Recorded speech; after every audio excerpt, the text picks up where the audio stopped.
My son-in-law stood up during my 68th birthday dinner with a wine glass in his hand and a smile that didn't reach his eyes, and I knew before he opened his mouth that whatever he was about to say had been rehearsed. I know that smile. I'd seen it at every family gathering for 9 years, the smile of a man who considers himself the smartest person in any room he enters and has spent years engineering situations to prove it. He tapped the rim of his glass twice. The table went quiet. 22 people. I counted them the next morning when I was sitting alone in my kitchen, trying to understand exactly what had happened to me. "I want to say something tonight," he said, "because we're all here, and this feels like the right moment." He looked at my daughter when he said it. She looked at the tablecloth. "We've been thinking a lot lately about Dad's situation. He called me Dad, 9 years, and I had never once told him that was acceptable. He's been rattling around in that house by himself for 5 years now, and we think it's time to talk honestly about a transition. There's a wonderful assisted living community over in Waynesboro. We've already toured it." He paused to let that land. 22 people, some of whom I had known since before my daughter was born, looked at their plates or their hands or somewhere that was not my face. My father-in-law, my son-in-law's father, a man named Randolph who had been coming to my home for 9 years to eat food I cooked and drink whiskey from bottles I paid for, leaned over and placed his hand on my shoulder the way you place a hand on someone who has just received a diagnosis. "It's a smart move, Nelson," he said. "You don't want to be a burden to Diana now." I looked at my daughter. She was still looking at the tablecloth. She lifted her wine glass and took a small, careful sip. I said nothing. I smiled.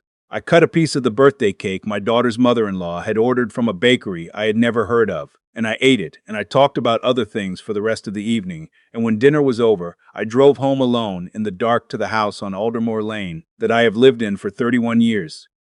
My name is Nelson Briggs. I am 68 years old. I was the principal of Crestwood High School for 29 years, a job that required me to remain calm in situations that would have unraveled most people, and I believe that training has served me well in ways I could not have anticipated. I am a retired man, a widower of 5 years, and the father of one daughter. Her name is Diana, and until the evening of my 68th birthday dinner, I believed I understood who she had become. I had been wrong about that for longer than I knew. Frances died in October 5 years ago. Ovarian cancer caught late, moved fast. She was 61. I had 17 months between her diagnosis and the morning I woke up, and the house was simply quieter than it had ever been in 31 years, and I understood that it would stay that way. Frances was a librarian. She had worked at the Crestwood Public Library for 26 years, and in that time she had become, to the people who knew her, a kind of fixed point, the person you went to when you needed to find something. Not just a book, but an answer, a direction, a place to start. She read constantly and argued passionately and laughed at things other people missed. She had also, over the course of 31 years, built one of the finest collections of antique clocks in the Shenandoah Valley. It started as an accident, a Seth Thomas shelf clock at an estate sale in Staunton in 1993, purchased for $40 because she liked the way it sounded. 1 became 3, 3 became 8, 8 became 14 over the next 3 decades, each one researched and cataloged and maintained with the same attention she gave to everything she loved. The jewel of the collection was an 1847 Massachusetts shelf clock with an 8-day movement that had never needed more than routine cleaning. A specialist from Richmond who came to appraise the full collection 2 years after Frances passed told me it was worth $52,000. I thanked him and filed the appraisal in the folder I kept in my desk drawer, labeled House Documents. And I did not tell anyone the number, not because I was hiding it. It simply never came up, and I had learned long ago that the value of things is not always improved by announcing it.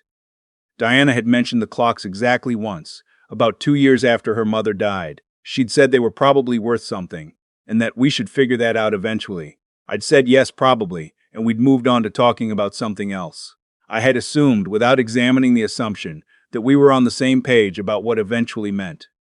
After the birthday dinner, I drove home and went inside and poured myself a glass of water and stood at the kitchen window, looking out at Frances's garden, which I have maintained for 5 years with the same stubbornness I apply to most things I promised without words.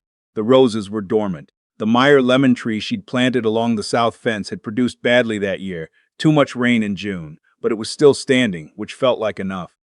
I was not angry. That surprised me. What I felt was the particular cold of a man who has just seen something clearly that he had been choosing, for a long time, not to look at directly. I went to the living room to sit in the chair by the window, the one Frances had reupholstered herself in a fabric she described as almost exactly the right shade of blue. Diana had visited 3 weeks earlier, a Sunday afternoon. that I'd thought was simply a visit. She had brought Mitch, and they'd walked through the house with the mild touring quality of people, looking at something with fresh eyes. At one point, Diana had stood in the doorway of the study for a long moment without saying anything. Mitch had measured the width of the back hallway with his hands, then taken out his phone. I told myself he was checking messages. The laptop was on the coffee table, Diana's. She'd left it there during her Sunday visit and called the next morning to say she'd grab it the following weekend. The screen was dark, but when I set my water glass on the table, the vibration woke it. I want to say clearly that I am not the kind of man who goes through other people's belongings. I raised my daughter to close doors when she wanted privacy, and to respect closed doors when others wanted theirs. Francis and I had disagreements we kept to ourselves, behind closed doors, in voices quiet enough that the neighbors never knew. But the screen lit up before I could look away, and what was on it was a document titled Dad's Transition Plan, Draft 4. I sat down. I read it slowly, the way I used to read disciplinary reports when I was principal, looking not just at what was written, but at the structure of the thinking behind it.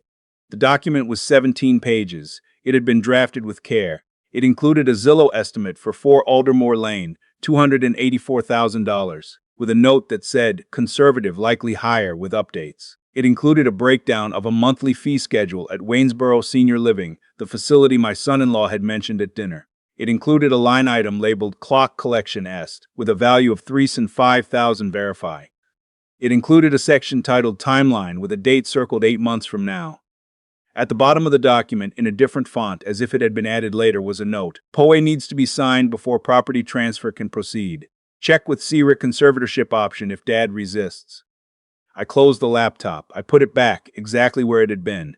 I went to the kitchen and poured the water down the drain and stood in the quiet for a while.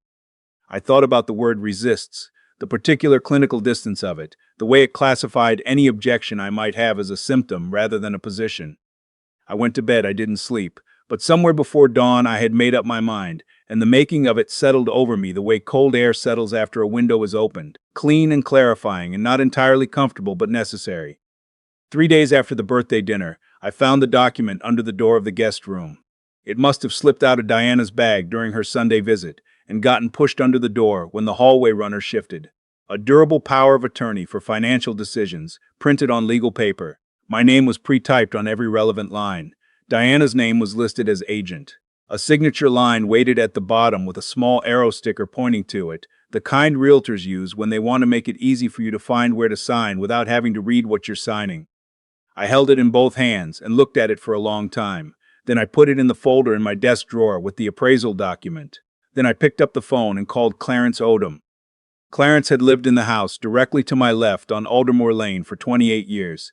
He was 72, broad-shouldered, with the slow, careful movements of a man who had spent 35 years as a family law attorney and had learned that rushing produces errors. He'd retired 9 years ago and spent his mornings in his workshop building furniture no one had asked him to build, and his afternoons reading legal journals, for reasons he described as force of habit. He had been my closest friend on this street since the year Francis and I moved in, and he was the only person besides my doctor who knew that I'd put a deposit down on a unit at Laurelwood Commons 8 months ago. He answered on the second ring. I was wondering when you'd call, he said.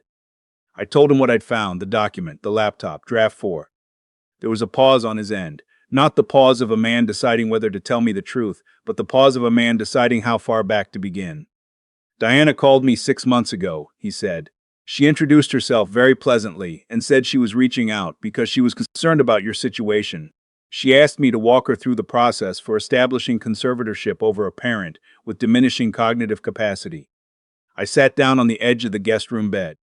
I told her I didn't handle that kind of work anymore, Clarence said, and I told her that from everything I knew of you, there was nothing diminished about your capacity, and that she should talk to you directly if she had concerns. She thanked me very warmly, and we ended the conversation. A pause. Nelson, I tried to tell you. You remember last spring, when I said I thought you should get your paperwork in order, make sure everything reflected what you actually wanted.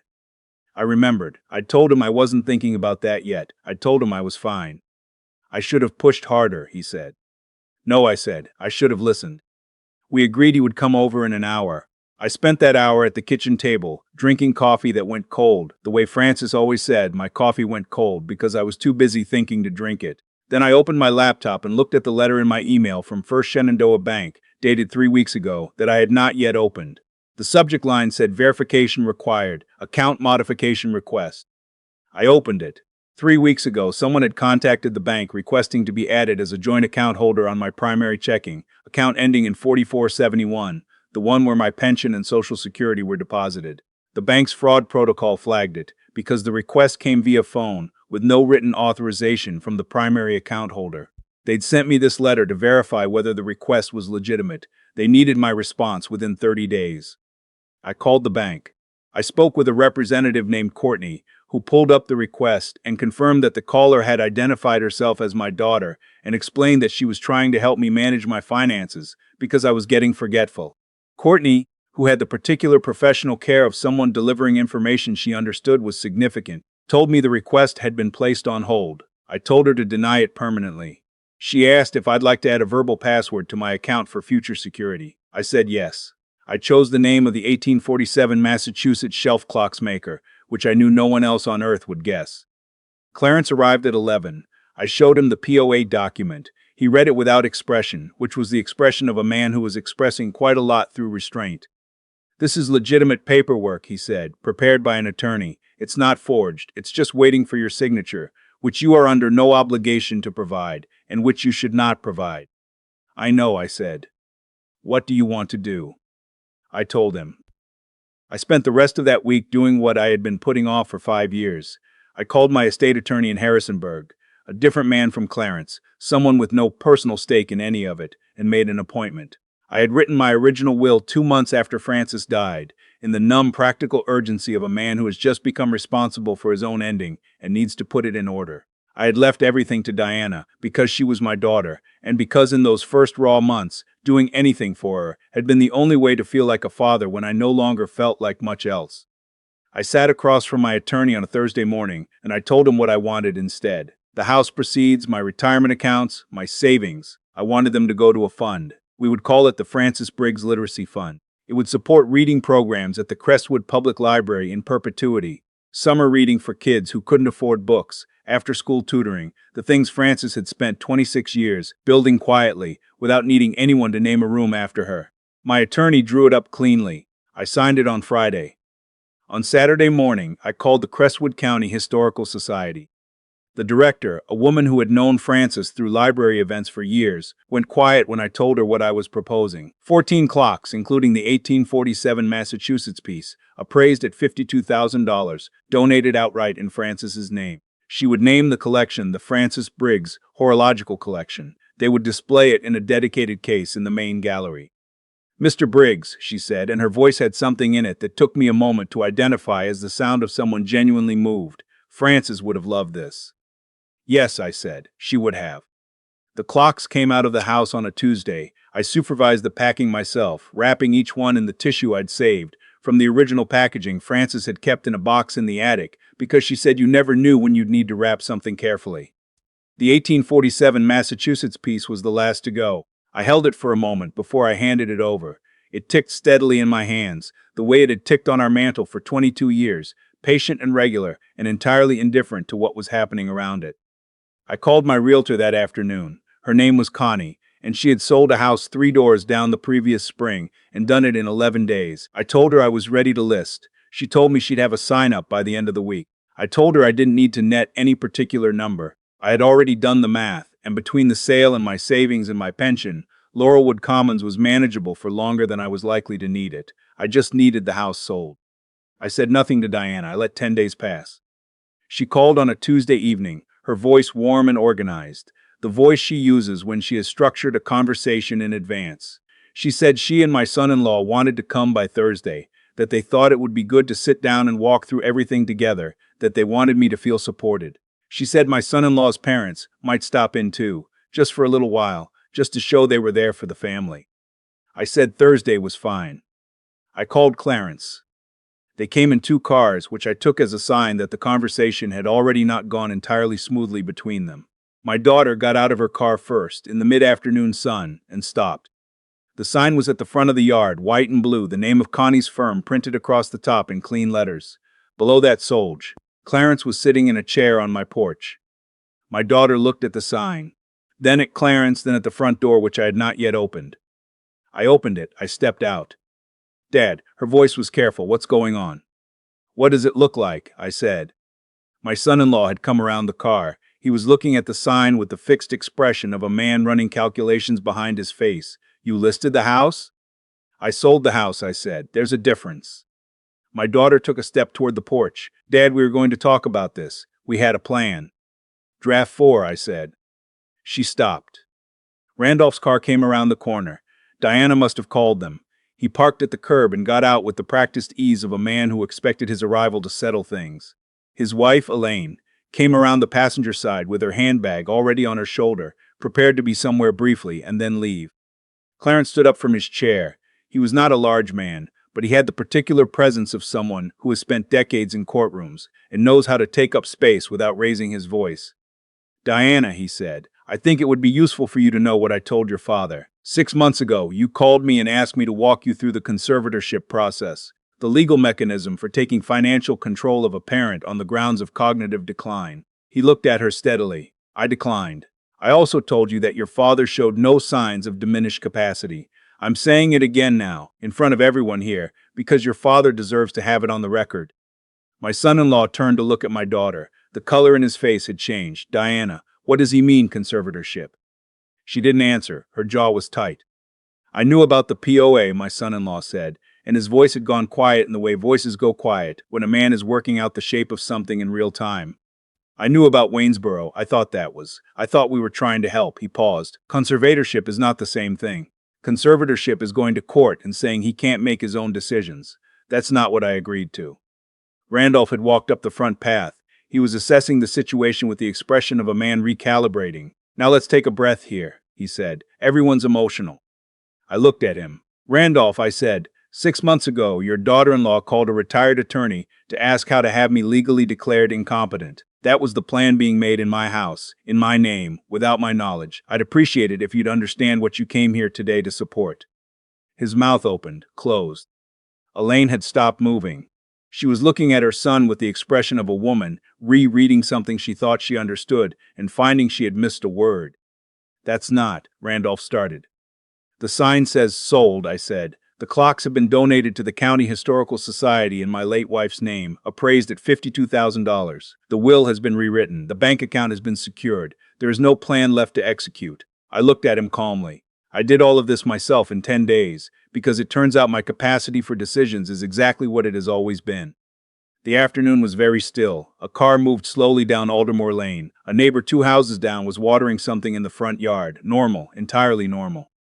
Randolph straightened his jacket. He looked at his son, not at me. The look was the look of a man who has just discovered that the investment he was counting on was misrepresented, and who is deciding how to reassign the blame. He put his hand on Elaine's arm. She was already moving toward the car. We'll give you all some space, Randolph said. He did not say goodbye to me. He did not look at my daughter. He walked to the car, and Elaine got in, and they drove away, and the street was quieter without them, in a way that felt like relief. Clarence gathered his jacket from the porch chair. He caught my eye and gave me a small nod, the nod of a man who has said what he came to say and knows when to leave the rest to the people who need to say it. He went through the side gate to his own yard without another word. My son-in-law sat down on the porch steps. He sat the way people sit when their legs have made a decision that their dignity hasn't finished approving. My daughter was still standing at the edge of the path, and neither of them looked at each other, and the distance between them had the quality of something that had been accumulating for a long time and had simply become visible all at once.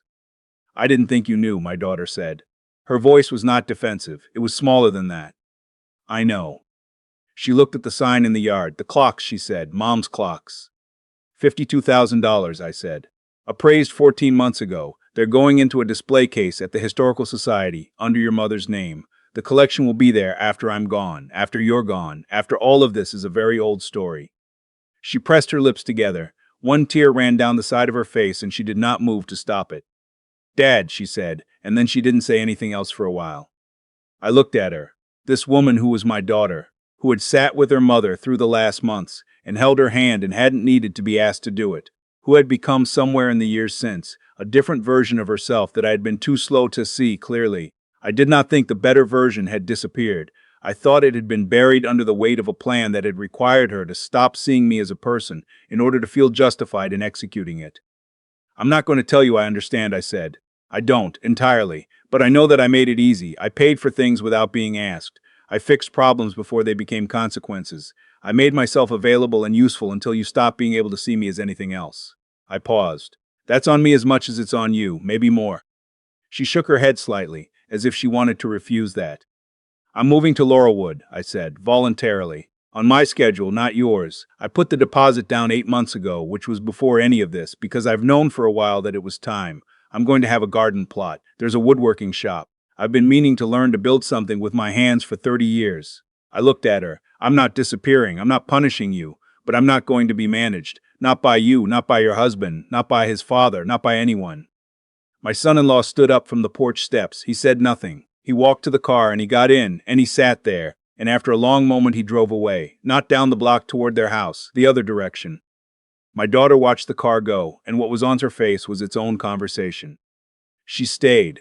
She sat down on the porch steps where her husband had been sitting, and I sat in Clarence's chair, and we looked at the yard in the late afternoon light, the roses still dormant, the lemon tree slightly overgrown along the fence, the sign in front that said what it said, and neither of us spoke for a while. Then she said, I think I forgot you were a person. I know, I said. I don't know when. Me neither, I said. That's something you'll have to figure out. I can't tell you how to do that, but I'll be 12 miles away, and if you want to come visit, you call first, and you come without an agenda. Just to come, she said. Just to come. I moved to Laurelwood on a Saturday in late October, 5 years almost to the week since Frances died. It took 2 truckloads. The house sold to a family with 3 kids who planned to put a swing set in the backyard, which seemed right to me. I took the good chair, Frances's reading glasses that I still kept on the nightstand, and a box of soil from her garden bed. Enough to start something new in the community plot that sat 20 feet from my 3rd-floor window. My daughter called the following Sunday, not to ask for anything, not to explain further, just to ask how the new place was settling in. I told her about the garden plot. She asked about the woodworking shop. We talked for 40 minutes.